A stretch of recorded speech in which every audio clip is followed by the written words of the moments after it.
ਸੋ ਅੱਜ ਦੀਆਂ ਮੇਨ ਖਬਰਾਂ ਵੱਲ ਆਈਏ ਤੇ ਜਿਹੜੇ ਟੌਡ ਬਲੈਂਚੀ ਆ, ਜਿਨ੍ਹਾਂ ਨੂੰ ਪ੍ਰੈਜ਼ੀਡੈਂਟ ਟਰੰਪ ਉਹਨਾਂ ਨੇ ਇੰਡੋਰਸ ਕੀਤਾ ਆ ਅਟਾਰਨੀ ਜਨਰਲ ਦੇ ਲਈ, ਉਹਨਾਂ ਦੀ ਜਿਹੜੀ ਕਨਫਰਮੇਸ਼ਨ ਹੀਅਰਿੰਗ ਆ ਉਹ ਸਟਾਰਟ ਹੋਣੀ ਹੈਗੀ ਆ। ਪ੍ਰੈਜ਼ੀਡੈਂਟ ਟਰੰਪ ਉਹਨਾਂ ਦੇ ਪਰਸਨਲ ਵਕੀਲ ਲਾਏ ਆ, ਟੌਮ ਬਲੈਂਚੀ ਹੋਣੀ, ਤੇ ਕਹਿੰਦੇ ਵੀ ਕਾਫੀ ਜ਼ਿਆਦਾ ਜਿਹੜੀ ਇਹਨਾਂ ਦੀ ਹੀਅਰਿੰਗ ਨੂੰ ਲੈ ਕੇ ਮਾਹੌਲ ਜਿਹੜਾ ਆ ਉਹ ਹਾਈ ਸਟੇਕ ਤੇ ਰਹੂਗਾ, ਕਾਫੀ ਤੱਤਾ ਰਹੂਗਾ ਕਹਿਣ ਦਾ ਮਤਲਬ। ਤੇ ਜਿਸ ਤਰ੍ਹਾਂ ਮੈਂ ਦੱਸਿਆ ਵੀ ਪ੍ਰੈਜ਼ੀਡੈਂਟ ਟਰੰਪ ਉਹਨਾਂ ਦੇ ਖੁਦ ਦੇ ਵਕੀਲ ਆ ਤੇ ਐਪਸਟੀਨ ਫਾਈਲਸ ਦੇ ਨੂੰ ਲੈ ਕੇ ਵੀ ਜਿਸ ਤਰ੍ਹਾਂ ਜਸਟਿਸ ਡਿਪਾਰਟਮੈਂਟ ਨੇ ਜੋ ਬਿਹੇਵ ਕੀਤਾ ਸੀ, ਜਿਸ ਤਰ੍ਹਾਂ ਉਹ ਫਾਈਲਸ ਨਹੀਂ ਡਿਸਕਲੋਜ਼ ਕੀਤੀਆਂ, ਸੋ ਉਹ ਇਸ਼ੂ ਵੀ ਬਹੁਤ ਵੱਡਾ ਹੈਗਾ ਆ। ਬਲੈਂਚੀ ਨੇ ਜੋ ਸੈਨੇਟ ਕਨਫਰਮੇਸ਼ਨ ਆ ਉਹ ਪਹਿਲਾਂ ਵਿਨ ਕਰ ਲਈ ਸੀ, ਪਰ ਟਰੰਪ ਉਹਨਾਂ ਦੀ ਸੈਕੰਡ ਟਰਮ ਦੇ ਵਿੱਚ ਨੰਬਰ 2 ਆਫੀਸ਼ੀਅਲ ਜਸਟਿਸ ਡਿਪਾਰਟਮੈਂਟ ਦਾ ਹਜੇ ਅਨਕਲੀਅਰ ਆ ਵੀ ਉਹਨਾਂ ਨੂੰ ਉਹ ਜੌਬ ਦੇ ਲਈ ਕਨਫਰਮੇਸ਼ਨ ਮਿਲ ਜਾਊਗੀ ਕਿ ਨਹੀਂ। ਡੈਮੋਕ੍ਰੇਟਸ ਪੂਰੀ ਤਰ੍ਹਾਂ ਯੂਨੀਫਾਈਡ ਆ ਆਪੋਜੀਸ਼ਨ ਦੇ ਲਈ ਇਸ ਨੋਮੀਨੇਸ਼ਨ ਦੇ। ਇਹ ਤੋਂ ਬਾਅਦ ਫਿਰ ਰਿਪਬਲਿਕਨ ਦੇ ਕੋਲੇ ਫੇਟ ਰਹਿ ਜਾਂਦੀ ਆ। ਹੁਣ ਦੇਖਦੇ ਆ, ਇਹ ਸੈਨੇਟਰ ਲਿੰਡਸੀ ਗ੍ਰਾਮ ਉਹਨਾਂ ਦੀ ਡੈਥ ਹੋ ਚੁੱਕੀ, ਉਹਨਾਂ ਦੀ ਜਗ੍ਹਾ ਉਹਨਾਂ ਦੀ ਭੈਣ ਨੂੰ ਜਿਹੜਾ ਆ ਸੈਨੇਟਰ ਬਣਾਇਆ ਗਿਆ ਹੈਗਾ।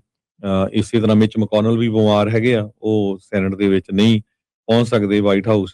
ਸੋ ਜਿਹੜਾ ਬਲੈਂਚੀ ਉਹਨਾਂ ਦੀ ਇੱਕ ਤਰ੍ਹਾਂ ਨਾਲ ਸਭ ਤੋਂ ਵੱਡਾ ਜਿਹੜਾ ਇਸ਼ੂ ਬਣੂਗਾ ਉਹ $1.8 ਬਿਲੀਅਨ ਦਾ ਜਿਹੜਾ ਐਂਟੀ ਵੈਪਨਾਈਜ਼ਿੰਗ ਫੰਡ, ਖਾਸ ਕਰਕੇ ਸੈਟਲਮੈਂਟ ਦੇ ਲਈ ਜਿਹੜਾ ਟਰੰਪ ਉਹਨਾਂ ਦਾ ਲਾ ਸੂਟਸ ਨੂੰ ਲੈ ਕੇ IRS, ਜਿਹਦੇ ਵਿੱਚ ਟੈਕਸ ਦੇ ਡਾਕੂਮੈਂਟ ਲੀਕ ਹੋਏ ਸੀ, ਉਹਨਾਂ ਨੂੰ ਲੈ ਕੇ ਇਹ ਸਾਰਾ ਕੁਝ ਜੋ ਨਵਾਂ ਅਟਾਰਨੀ ਜਨਰਲ ਆਊਗਾ ਉਹ ਹੈਂਡਲ ਕਰੂਗਾ।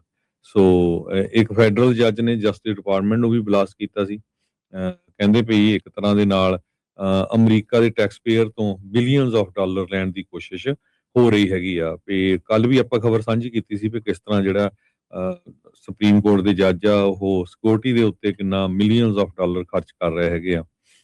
1200 ਦੇ ਕਰੀਬ ਸਾਬਕਾ ਜਿਹੜੇ ਡਿਪਾਰਟਮੈਂਟ ਆਫ ਜਸਟਿਸ ਦੇ EMPLOYEES ਆ, ਉਹਨਾਂ ਨੇ ਸੈਨੇਟ ਨੂੰ ਚਿੱਠੀ ਲਿਖੀ ਆ ਵੀ ਜਿਹੜੀ ਬਲੈਂਚੀ ਆ ਉਸ ਦੀ ਜਿਹੜੀ ਨੋਮੀਨੇਸ਼ਨ ਆ ਉਹ ਨਾ ਕੀਤੀ ਜਾਵੇ, ਉਹ ਰਿਜੈਕਟ ਕੀਤੀ ਜਾਵੇ। ਜੀ ਸੋ ਜਿਹੜੇ ਟੌਡ ਬਲੈਂਚ ਆ ਉਹਨਾਂ ਨੇ ਅੱਜ ਇਹ ਕਿਹਾ ਵੀ ਜਿਹੜਾ ਟਰੰਪ ਉਹਨਾਂ ਦਾ ਫਰੈਂਡਸ ਐਂਡ ਫੈਮਿਲੀ ਵਾਲਾ ਐਂਟੀ ਵੈਪਨਾਈਜੇਸ਼ਨ ਫੰਡ ਸੀਗਾ ਉਹ ਡੈਡ ਆ। ਕਹਿੰਦੇ ਵੀ justice department has no plans to launch 1.8 billion anti weaponization fund.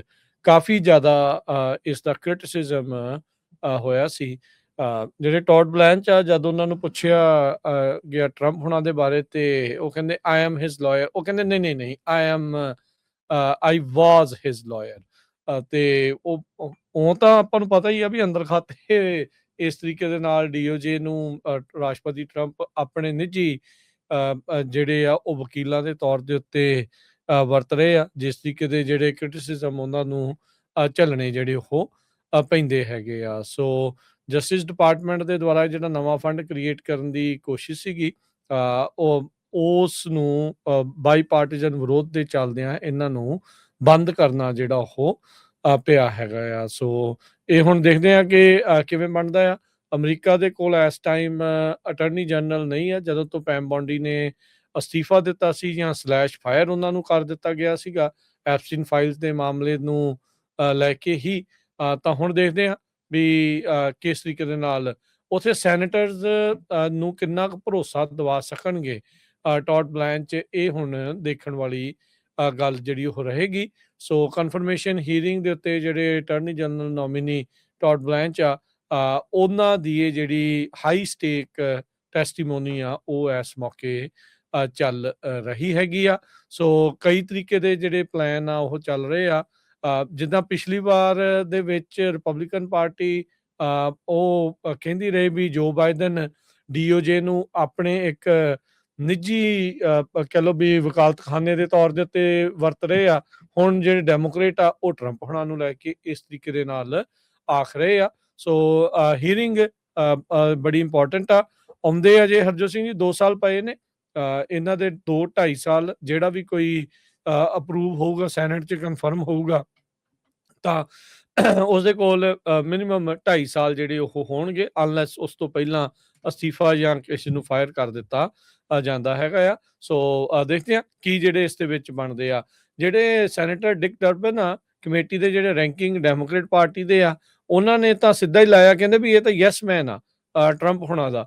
ਕਹਿੰਦੇ ਵੀ ਡਿਪਾਰਟਮੈਂਟ ਨੂੰ ਅੰਦਰੋਂ ਖੋਖਲਾ ਇਹ ਇਸ ਮੌਕੇ ਕਰ ਰਹੇ ਆ, ਤੇ ਕਹਿੰਦੇ ਵੀ ਡਿਪਾਰਟਮੈਂਟ ਨੇ ਹੁਣ ਇੱਕੋ ਹੀ ਆਪਣਾ ਮੁੱਖ ਉਦੇਸ਼ ਬਣਾਇਆ ਆ ਵੀ ਟਰੰਪ ਨੂੰ ਕਿਸ ਤਰੀਕੇ ਦੇ ਨਾਲ ਪ੍ਰੋਟੈਕਟ ਕਰਨਾ ਤੇ ਬਚਾ ਕੇ ਰੱਖਣਾ ਆ। ਤੇ ਜਿੱਦਾਂ ਮੈਂ ਕਿਹਾ ਵੀ ਬਲਰਟ ਕਰ ਗਏ ਵੀ ਆਈ ਐਮ ਹਿਜ਼ ਲਾਇਰ, ਵੀ ਮੈਂ ਤਾਂ ਉਹਦਾ ਹੀ ਲਾਇਰ ਆ। ਬਾਅਦ ਦੇ ਵਿੱਚ ਉਹਨਾਂ ਨੇ ਆਪਣੀ ਸਟੇਟਮੈਂਟ ਕਰੈਕਟ ਕਰਦੇ ਹੋਏ ਕਿਹਾ ਵੀ ਨਹੀਂ, ਆਈ ਵਾਜ਼ ਹਿਜ਼ ਲਾਇਰ, ਵੀ ਮੈਂ ਪਹਿਲੋਂ ਉਹਦਾ ਲਾਇਰ ਰਿਹਾ ਹੈਗਾ ਆ। ਵੀ ਇਹ ਫਰੂਡੀਅਨ ਸਲਿੱਪ ਸੀਗੀ, ਸੱਚ ਨਿਕਲ ਗਿਆ ਅਚਾਨਕ ਮੂੰਹ ਚੋਂ, ਜਾਂ ਵਾਕਿਆ ਹੀ ਜ਼ਬਾਨ ਤਿਲਕ ਗਈ।